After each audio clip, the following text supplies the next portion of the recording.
Welcome, everyone. My name is Megan, and this is Bronwyn Simmons. Wave, or say something, Bronwyn, so you start. Hi. Hi, Yay. everybody. Glad to be back. Yeah, this is our August new moon activation, and we're here to talk about what this upcoming new moon is going to bring to us. And just in the little chat before going live here, Bronwyn kind of offered the idea that we've got a lot to talk about, a lot of energy, a lot of things going on in the sky this month in particular. So I think we should dive right into it, don't you? Yeah, great. So depending on when you're watching, the new moon is on Monday, August 18th, or actually it's Tuesday, August 18th, at 7:42 p.m. Pacific. So for those of you that are watching there in the central time zone, it's later in the evening, right? Just before bedtime.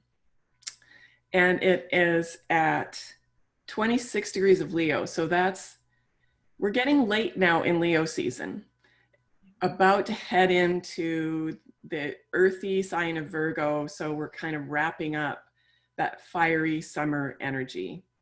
And there is a lot of fire in the sky. So I think what I'd like to do is tell you a little bit about what to expect over this lunation. And by that, I mean the whole month after the new moon, because the new moon sets the tone for that period of time. And then I'd like to dive into how you guys can start to use these new moons in your own life for planning, for manifestation, and just for aligning with the energies that are intended for you. So I'll offer some ideas about a little new moon ritual that you can do, and also how to gear your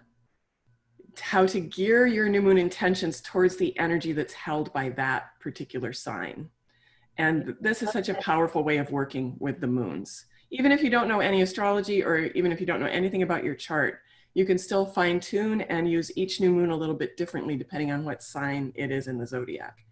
So after I talk you through what's going to be going on this month and kind of prepare you for that, we'll do that, because it always helps. Like I was saying to Megan at the beginning, I would love to come onto one of these and offer you a month where everything's just great. And we really don't have a lot of those in 2020, in case you haven't noticed. Once we get into December, January, there's that light at the end of the tunnel. Things are really going to start to clear up. But we do still have some work to do in the next couple of months. So I really want to offer you some tools and ways to work with yourself so that you're prepared for the shifts and changes, and you can really feel positive going into this intense energy, because intense doesn't mean bad. Intensity can be really powerful and a force for positive change. So you may already be feeling it, because this week, we're recording a whole week ahead of the new moon, but you'll probably be watching this closer to the end of the week. And it's a big week, this week leading up to the new moon. And we always pay attention to those energies of the week leading up to the new moon, because it gives you information about what you need to leave behind, what you need to release in order to go into the new cycle really fresh and clean and ready for what's next. So I imagine that you've been feeling somewhere in your life a little bit of urgency that might manifest itself as frustration, or it might just be like a lot of creative energy. The planet Mars is very active in the sky right now. He's in his home sign of Aries, excuse me, and he's setting up to have some really powerful conversations with these other big teacher planets. It's a very unusual and powerful time for Mars. He's going to be in Aries, in his fiery home sign, for a long time, really for the rest of this year. And while he's there, he's going to be having these big, sometimes conflictive, but really dynamic and change-bringing conversations with our big outer planets of Saturn and Pluto and Jupiter. So that's the astrology of it. The feelings behind that are all about an urgency to act, and new creativity. And Megan was just sharing about her own life and how she's doing this kind of creative dance of pivoting in response to the changes that are coming. And what Mars is doing is both kind of lighting a fire under us that's causing us to need to do that creative dance, but he's also giving us the energy to do that. So I'm sure you're feeling this somewhere in your life, a sense of urgency, a need. Of course, we're all needing to access our resilience and our life force and roll with the changes that are coming at us. But what I want to offer you is just the knowledge that this stimulation is the best neutral word for it, that Mars is bringing us over the next few months. You know, when you talk about how anxiety and excitement are actually the same response in the body, mm-hmm. This is Mars stuff because Mars rules our adrenals. So this is what I want you to think about this month, this very active, fiery month as we work through this new moon and beyond. That there's going to be this stimulation, this fiery activation. You're going to be motivated. You're going to feel maybe jostled a little bit, the ground shifting under your feet. As always, and you know this as yogis, it's how you respond to this discomfort that's important. It's how you label it. So there is a lot of, this really is a new moon activation this time because it's very activating energy. And it's challenging energy. So I think for all of us to consider where we make that choice and how we deal with the energy that moves through our body as adrenal stimulation, where we make that choice between fear and excitement, between anxiety and motivation, we're going to be sitting on that edge. So it's really important for us to practice all the things that we need to practice to be really grounded. So we feel really strong in our health and in our bodies and in our breath, so that when that stimulation comes, we can make a conscious choice to use it as creative motivation, to face into the change with as much excitement as we can muster, even if there's some anxiety too, because fear and anxiety serve us as well. But it's good if we can have that balance. So what we're going to be feeling is that motivation and stimulation somewhere in our lives. And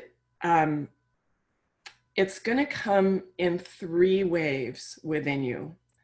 It is first going to address how you want to expand in life. And you can see the inbuilt frustration with that, with the way that life is structured for us right now. There's an urgency to expand, but there's limits that are holding us back. And then as the month goes on, that sense of limitation might be increasing. We're really going to be feeling, as Mars comes up to Saturn, we're going to be feeling like an astrologer friend of mine said, it's as if we're pushing the gas and the brakes at the same time. Mm-hmm. Energetically, that's the feeling. So the Mars really wants to push forward and the Saturn wants to hold us back. So the body feeling is just of frustration. So it's important when that feeling hits you to think, this is a feeling that I'm learning from. This is a big planetary interaction that doesn't come along very often. And it's really asking each of us to balance our life force with our life structures, balance our drive with our boundaries, and discover the places where that is out of balance, where we either hold ourselves back too much or drive through too much so that there's the potential for burnout. So again, entering into this with a sense of curiosity. And when that feeling starts to arise, you'll remember, oh, right, I heard that on that astrology podcast. So everybody's feeling this. Sometimes it's just comforting to know that it's not just you that's experiencing this, this inner excitement and frustration. It's all of us. We're all feeling it somewhere in our lives. So luckily, there's also a lot of really beautiful and supportive action in the chart. With our beautiful, lovely Venus having just entered into Cancer, she creates this grace note throughout the month where she's allowing us to be able to resource ourselves better in terms of self-care. We may even find that there are some, I know people really need to hear this right now, but you may find yourself helped and resourced in ways that you weren't expecting. So unexpected aid, either spiritual or material or emotional, that just comes in and helps you to kind of ground into that water. It's really interesting. Megan's sitting in the water studio this morning, and we were talking about that in terms of it being a really fiery sky. But this is really beautiful for the balance. Like I'm sort of in the air space and she's in the water. And these are the things we need to balance the real intensity of the fire. So again, as I say, every month of this year, it's your self-care, your grounding. I know you, many of you who are listening are yoga practitioners, so now is the time to really amplify your practice, come to those outdoor classes, get, you know, your feet on the ground and breathe in the fresh air and just be in your body. A little bit later in the month, we'll have, just talking about the supportive aspects. So we have that beautiful, nurturing Venus in Cancer that helps us to care for ourselves, that brings in unexpected help, that just allows us to... Is the Venus energy the second wave? You were talking about this. Okay, so getting into a little astro technicality. So Mars is going to go retrograde. Okay. So Mars normally is one of our faster moving planets, right? Because he's one of our personal planets. And he'll move pretty quickly through the signs. So this is when Mars moves through the different energies of the signs, he mirrors to us how we're feeling and how we're expressing our drive, our life force, our sort of animal desires, and our forcefulness in the world. So normally he spends about a month in each sign, and we'll feel that part of ourselves moving through those different energies, and it changes, and there's refreshment every month. And as he moves through the different elements, earth, air, fire, and water, we kind of get that balance. We get fiery times when we get to drive forward, and we get watery times when we get to relax and refresh. Right now, he's in a place where he's very strong in fire, and he's staying there for 5 months. And he's staying there for that long because he's going to appear to move backwards in the sky, right? That's what a retrograde is. So he's going to have all these conversations with these other big planets, these dynamic, intense conversations that affect how we're feeling.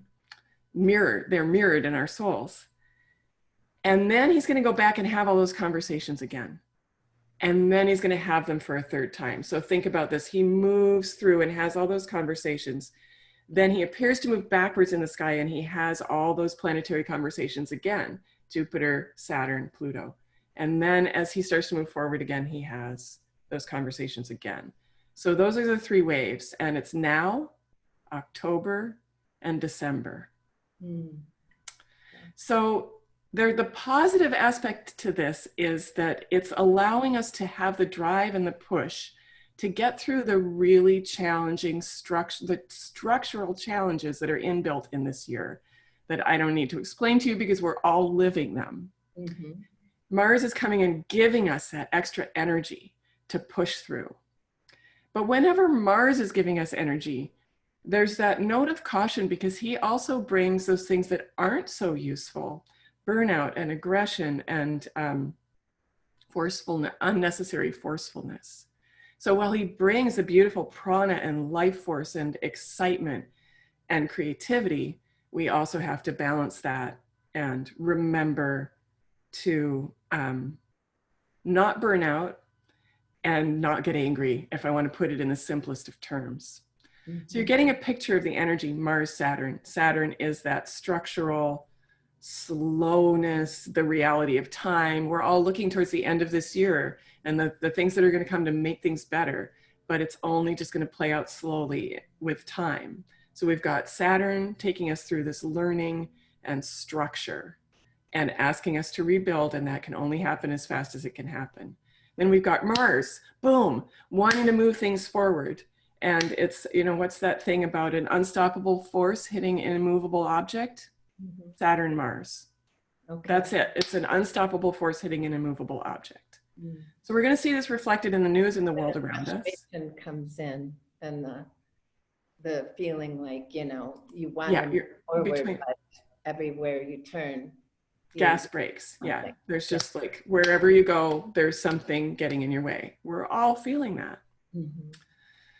So, so these are the challenging times. These are the times when we turn to our inner resources. We turn to what is offering us gifts in the sky in order to navigate these times. My philosophy about all of this, how this whole thing works, as little as I can know about it, is that ultimately it is a benevolent cosmos that we live in, and that we are not being punished, and that this is not to say that every hard time is this golden, wonderful thing that transforms us in a beautiful way. That's spiritual bypassing, and it's not useful. Mhm. But we can choose even when it feels like there's no choice. And that's part of what's so difficult about spiritual practice, is knowing that we can choose. We can make a choice even when things feel extraordinarily out of control. And I'm not saying, oh, just choose to be positive, because I know people are going through really real shit. Like this is, you can't always choose to be positive because we're confronted with really terrible things right now. You know how I would say that, Bronwyn, is every moment we are able to make a choice. Yeah. The question is whether we're going to make a choice consciously or unconsciously. Oh, And that's so good. so it's the continually bringing yourself back to make a conscious choice, given what's presenting to you, which you actually created yourself, but that's a whole other story. But given what circumstances, experience you find yourself in this moment, are you going to meet it consciously with or meet it, just kind of on this autopilot with these kind of, habitual kind of shadowing nature that all of us have, being the driving force behind it. Yeah, that is beautiful. That is such a creative and useful way to move through these transits. And this is why astrology can be such a beautiful tool, because astrology helps us to make those choices conscious. Yeah. We don't just feel like these unnamed forces are acting upon us. We understand that we're co-creating with the universe, that we can, first of all, we can give these big archetypal forces names like Saturn and Mars. And then we can understand that they're not forcing something on us. They're not acting upon us. They're mirroring something that's happening within us. Already. And then we can choose, because it's all really been clarified, no matter how difficult. And I don't say that lightly. I've been through some stuff this year too, where sometimes it just comes down to being in that moment, in that very moment, and everything's out of control. But, you can choose to do mantra, or you can choose to just take the next breath. You can choose to pray. We've been doing a lot of that. So, it's interesting. I have Indian mounds, literally, like, it's a 15-second walk from my house. And I never go up there. And it's just a really simple, open kind of pasture of grass, but the grass is really high on it this time of year. And the other day, I just found myself kind of bolting out of my house and going up to this mounds and laying down. And as I laid down, this big, tall grass just kind of buried me, I mean, and it's almost like I didn't even know why I had chosen to go there and what it was, why I felt so compelled to be there. But the moment I laid down in the grass, I just felt this tremendous grounding, energy coming up from the earth into me. And then this message, like kind of a mantra, just arising, being set it down, oh. I immediately, I think I might have even said it out loud, set what down? And I think it's just my, set down the push, set down the force, set down the, trying to make something happen that is, or make something go in a certain direction. Yes. Set it down, set your personal agenda down, Yeah. connect with the bigger one, even if I don't know exactly what that is. But I agree with you that it is always, you know, the collective agenda is always moving towards expansion, towards Yeah. goodness. Yeah. It's hard to believe in it and to keep, you know, going back to in a year like we're having now. Yeah. Yeah. That's why And we that's, practice. yeah, exactly. It's why we practice. And acknowledging that things are cyclical, I think it can be a real comfort now, because I think we tend in our culture to see things as really linear and to see it as, Mhm. to see evolution as this straight line going up, like a beautiful upward graph, instead of an evolutionary spiral, which is, of course, how nature makes everything, as an evolutionary spiral. And in that spiral path, you're going to walk past this, you're going to see the same thing again and again I love from a that. just incrementally different perspective. And this is what the planets teach us. Now, every time Mars goes through Aries, we have to deal with our frustration and our drive. Mhm. And it's going to look a little bit different each time. So if you're caught up in that here I am again feeling, it's sometimes comforting to remember that yes, we're on an evolutionary course, but that evolutionary course is not a straight line, it's a spiral. And it's perfectly natural, perfect and natural to be cycling through. And yes, you're here again. And yes, you can make an incrementally different choice this time through. So all of that is going to serve us so well. And I love that image of you just surrendering to the earth. I think if everyone can hold that image, it's really key to what we're going to need emotionally and spiritually over this next month. As we move into Virgo season, I love that. I love that image of the tall grasses and just kind of burying yourself in them. It's very much the earthy comfort that entering into Virgo season in another week or so is going to bring to us. The practicality and the ability to make those small incremental choices in a way that we'll see in the world. So that'll feel good. But the surrender piece is really key right now. And as Mars does his thing and has these 3 waves of difficult conversations, this is, we're going to move and go back and move again. So it's a challenging energy. And now is the time to conserve our resources on every level, in every way. Think of getting through the next 3 months and think about what do you need to get through the next 3 months. And I mean this on the most practical level, as well as on an emotional and spiritual level. So everything from how much money do you need Yeah. to, Do you have like cash and medication and just a little bit of extra food? Don't go wild. It's not like, you know, we saw enough panic earlier in the year with that. But be practical and think about, you know, if I want to be really feel, what is it that makes you feel safe and makes you able to feel resourced? Do you need to have like a little bit of extra savings that you can pack away now, or do you need to like maybe liquidate a resource so you have a little bit of extra padding? And think about that as a symbol of what I would love for you to do for yourselves on every level. What emotional resources would you like to call in? Do you need to maybe get back in touch with your therapist and just say, I might need a couple of appointments, or whatever it is for you, and amp up your spiritual practice. Spend half an hour in the morning instead of 10 minutes. Nurture your friendships.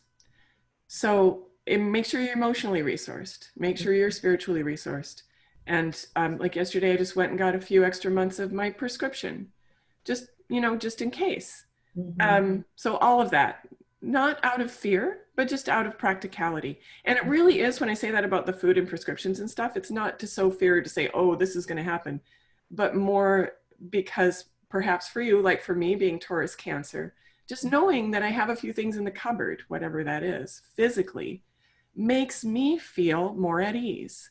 So that's what it's really about. It's to lower your own threshold of anxiety. So whatever you need to do so that you feel safe. It's about you feeling safe and well-resourced. And I know that's been a challenge this year, and it's not always easy, but that's where the emotional and spiritual resources can come and fill in and remind us that even when we're lacking a little bit in the material resources, that we do. Like Ken Honda says in Happy Money, he's like, think about our true resources are our friends, the people that will come in and help us. Even if you lose your home, you probably have 6 months worth of couches that you can sleep on. Mm-hmm. Like in the extreme, just counting and appreciating and accessing all of our resources. That's going to help us get through the next little while. Affirming that and like having like a sense of like, you know, okay, I can think about that, and that brings, you know, it's not exactly what I would hope for, but it brings some comfort. Exactly. You know? Yeah, just counting your resources. And part of that is acknowledging where you feel less resourced and, you know, getting practical and making a long-term plan for that too. Now is the time for all of that. So yeah, not the most fun new moon, but again, I want to emphasize that the places where there is lots of beauty and fun and joy are in Mercury, who's going to be moving into Virgo soon. That gives us an appreciation for the details and ability to take care of the details, which Mercury's been doing some crazy stuff for the last 6 months. And this is going to feel really good when he moves into Virgo sometime next week. Mm-hmm. And just brings, you're going to feel more ability to make plans and get traction in your daily life if things have been feeling sort of first really confused and then really overstimulating as he moves through Cancer and then Leo. And now we're just going to feel like, oh, okay, I can make a plan. Mm-hmm. So that'll be a relief. And just as Venus does her thing in Cancer, we're going to be able to access those resources of both our friends and our material resources and our spiritual resources. So what I'm trying to emphasize is that the resources are there for you, even as we navigate these challenging times. And when that feeling of disruption comes up, that's when you call on the resources, inner and outer, to stabilize yourself.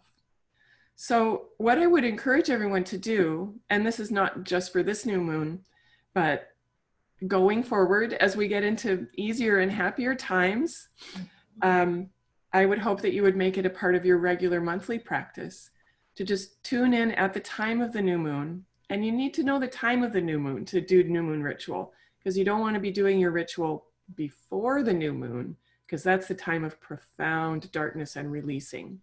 We want to spend that time just letting go.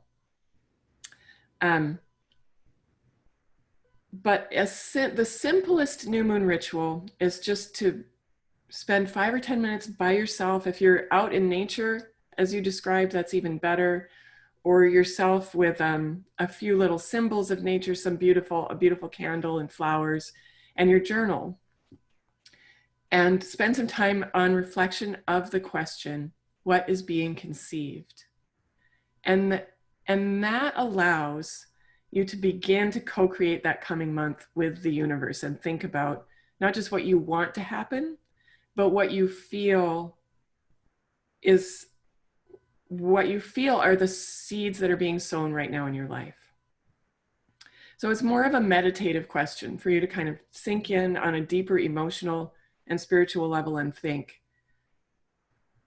what is happening within me? What are the changes that I feel? What are those new and slightly uncomfortable motivations that are floating up to the surface? And just write on that for a while. And then after you've done that contemplation is the good time to tune into being more conscious and thinking, kind of making your request list for the month, saying, you know, over this moon, I want this, that, and the other. That's really beautiful to do, but it's really good to start with that collaborative idea of what's being conceived, what is being planned for me and gestated for me by the universe, and tapping into that with a little bit of meditation and journaling. And then ask for what you want. They're both really good things to do. And a little bit of a hack for that you can do without even knowing any astrology is just to work with the sign that the moon is in this case, Leo. And the new moon will always be in the same sign as the sun. So when we're in Cancer season, the new moon is in Cancer. When we're in Leo season, the new moon is in Leo. So it's easy to know that, even if you're not an astrologer. The new moon will always be in the same sign as the sun, because that's what it is, a conjunction of sun and moon. And you know what sign the sun is in, because that's the season we're in. So then you can tune your new moon questions and your new moon intentions to the vibe of that sign. In this case, Leo, fire, heart, courage. So that's what we're talking about with those inner resources. Leo being that hearth fire that sustains us through the night, and that part of ourselves that is the warm courage of the heart. So heart, hearth, setting your intentions around and thinking about what's brewing for you in those areas. Where do I need to be courageous? Where do I want to express myself? Where could I be better resourced in those things that sustain me, that keep my fires burning? So that's what I would recommend. And you can make that ritual as simple or as fancy as you want. You can go full on. If you love big ceremony, you can get out, call the 4 elements and bring in all your ritual objects. If that's not your jam, it can be, like I said, as simple as this: some flowers and a candle and you and your journal. I kind of like that version because we know we can make time for that every month. Yeah. So keeping in mind that that's Tuesday night. So you don't want to do it Tuesday day. You could even wait until Wednesday morning and make it part of your morning practice as the sun comes up. Leo rules the sun, so that would be really nice to integrate her into that practice. So tell me a little bit about, I don't remember if it's before we got on here or during it, but really you've kind of suggested that we need to prepare for the rest of this year, 5 months-ish of more 2020. Sorry to say, it's still 2020. But you put together a resource for us, like a toolkit. Yes. And will you tell, I know I'm going to sign up for it already, so, Yay. But tell others about it. It sounds fabulous. Okay, great. So it's called the Lunar Planning Toolkit. And this is something I've been wanting to do for a while, but I was thinking people need resources right now. Just like we're talking, we need to be better resourced. Just as you said, like we all need to get through the rest of this year. Things are going to be looking up, but we have a few more months to get through. And astrology and the lunar phases are such an amazing tool. So this is a workshop. It's a live workshop that will also be recorded. It's actually happening the day of the new moon next week. And in it, I'll give a presentation about planning with the moon. So we'll go deeply into how to align with the lunar phases and make that something practical for your daily life as you're working with your own energies in your own life, how to let the moon be your ally and really be aligned with the bigger cosmic energies. And then there's an optional hour at the end of the workshop where we're going to be co-working together to plan your next 5 months. So you'll be there with your journal and your planner. I'll be there to answer questions. And with what you've learned in the workshop about the moon and the planets over the next 5 months and how to plan with them, you will set yourself up for succeeding in navigating these energies over the next 5 months. And we'll have some community around that, and I'll be available for questions. You get a really nice moon journal for the rest of the year. And you also get access to my monthly office hours now through the rest of 2020, where you can come once a month and ask questions. I want to set you guys up with a strong foundation for getting through this, because we can do it and we can grow in positive ways through this. And if we let the moon and the planets inform our days and our weeks and our months, it's going to be that much easier. So I'm really excited to offer this. And you're going to include the link underneath the video, I think, and I would love to see all of you there. So it'll be an hour and a half presentation and then an hour of optional co-working together to do our calendars and get them all aligned so you guys have support. Can you hold some kind of vigil on November 3rd for those of us who live in the United States? Oh, believe me, I will be. Believe me. I'm American born, so half American. Yeah. So you bet. I mean, I'm started already. We all need to be doing that. Oh my goodness. But we'll be meeting a couple more times before then. So we'll get geared up for that. Okay. We'll get geared up for that. Maybe we can do an election day special so everybody can emotionally prepare. Yeah. Although it sounds like we're going to need that to be strung out for longer than a day, since we're not going to. Nothing is simple this year. Nothing is simple. Yeah, yeah. Bronwyn, thank you so much. Thanks, Megan. I always love doing this. Yeah, yeah. I look forward to it every month. Me too. And I'm going to see you next Tuesday. Yes, I hope to see more of you there too. It's gonna be fun and comforting, and I think really practical. Great. Yeah. Good. Thank you. Okay, thanks. Bye.